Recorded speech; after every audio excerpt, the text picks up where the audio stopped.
And the main focus is for him to not be Spider-Man per se, but he gets dragged into it. But, you know, he reluctantly saves the world again with Mysterio. Oh, so, Mysterio. Yeah. Mysterio's a good guy in this. They're both teaming up to kill the game, to defeat all these elemental monsters. So, yeah. Oh, really? What? We're looking at the insanity of the new Spider-Man movie news and its possible comic book roots that might make it sound not so crazy after all. That's coming up next on Hero Journalism. Hello heroes, I'm 4Kade, and today we're taking a deep dive into the new information revealed about Mysterio in Spider-Man Far From Home, coming out in April. Marvel's been very tight-lipped about Mysterio's presence in the film. Rumors of Jake Gyllenhaal being in negotiations for the role go back to May 2018, but nothing was ever officially announced about it, really until Gyllenhaal posted a video to his Instagram feed about a week ago. So I've always been a little surprised we know so little about the character this close to the movie's release date.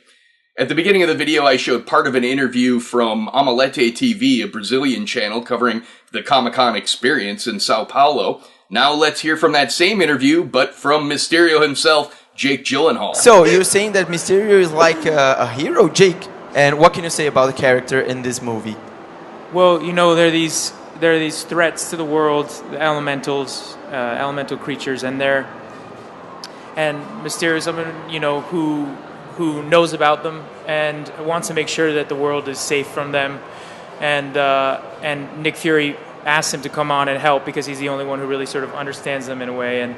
And then, you know, he teams up with Friendly Neighborhood Spider-Man, and unfortunately he has to make him become more than just a Friendly Neighborhood Spider-Man.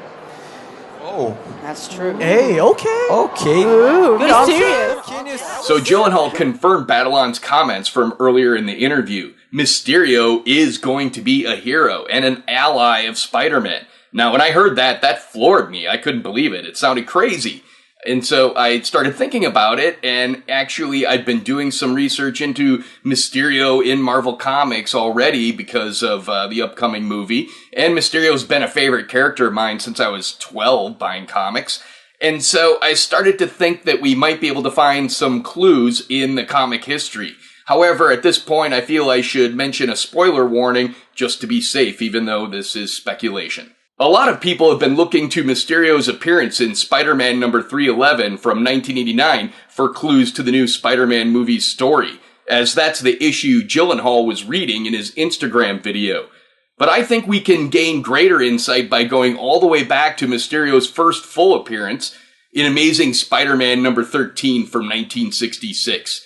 Yes, hearing that Mysterio is going to be a Spider-Man ally is shocking, but not that Mysterio is a hero, because a key plot point in that issue is that Mysterio appears on the scene for the first time, billing himself as a hero. In fact, a hero that will end the menace of Spider-Man, which even leads J. Jonah Jameson into becoming Mysterio's patron. Frankly, I think the most encouraging fact that we've seen so far is simply that Gyllenhaal was the actor cast in the role. Just a few days ago, I was at a Christmas party, and a friend told me that they were a little bit worried about what they were going to do with the character for this movie. I told the person I shared that apprehension. It's a little bit of a weird character, very weird costume.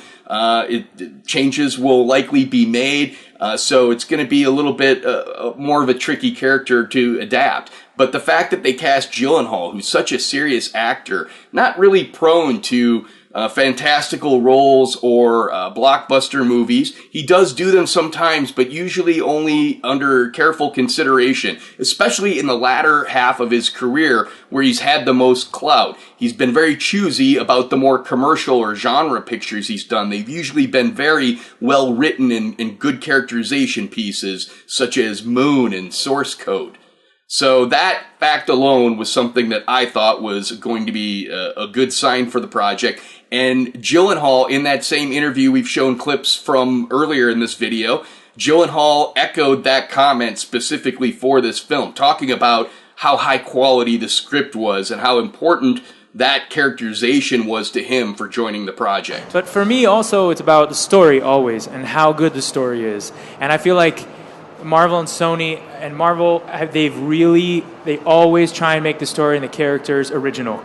And for me, I know there are a lot of movies, but this character, Mysterio, when they showed it to me, was so original. And the idea and who he is and why he's there is so original and so special that for me, I was like, man, they did it again. You know, I didn't think they could, and they do. And they do it every time. But I think that the Spider-Man comics might even be able to give us more information that could give us clues about the plot that's coming for Spider-Man Far From Home.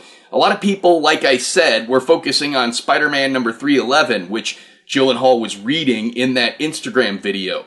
However, look at the issue that's mounted and framed on the wall behind him. That's Spider-Man number 66, the first of a two-part story against Mysterio, and a key plot point from that story is having them battle in an amusement park. And we know that an amusement park is a key scene and battle in the upcoming movie. So there may be elements from that story that they're pulling from as well. Might be coincidental, but since it's on Gyllenhaal's wall, that tends to make me think that there might be something to it. So I'm pretty psyched. I think that generally the signs we've seen so far are pretty positive. You never know until you see the finished product, but so far I think it's very encouraging, and I'm really, really amped for it because I love Mysterio. I fell in love with that Steve Ditko design when I first saw him in the early 80s, about 12 years old, buying comics out of the quarter bins, as we called them back in the day. In fact, I even dug into my long boxes and found what I think is the very first Mysterio story that I ever bought and read. And this was something I did buy out of the bargain bins. In fact, I can still see and feel a little bit of the adhesive residue from the little blaze orange stickers they would put on the bargain bin issue so they could price them differently. But that always ticked me off because it marred up your cover. But I remember seeing this comic, and it was an instant pull. I just loved Mysterio. You didn't stumble across him too much in the bargain bins, and so anytime I did, I just always grabbed it right away. So I'm really looking forward to the movie. Thank you so much for watching the video. Please consider subscribing, and we'll see you here next time on Hero Journalism.